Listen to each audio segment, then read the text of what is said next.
ফ্রান্সের প্যারিসে গরম এসে গেছে। কত যে মানুষ আছে গরমের মাঝে।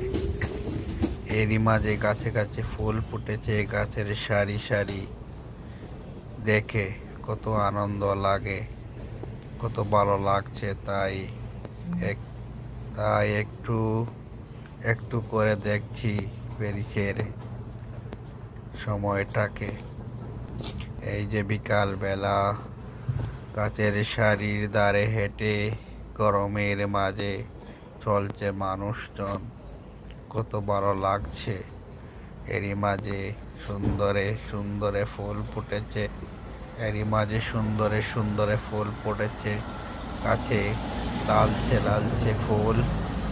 মনের কথা, দুঃখের কথা হয়ে গেছে বহুদূর, চলে গেছে মন থেকে কষ্টগুলো, ভালোবাসায় ভালোবাসায় বেলা।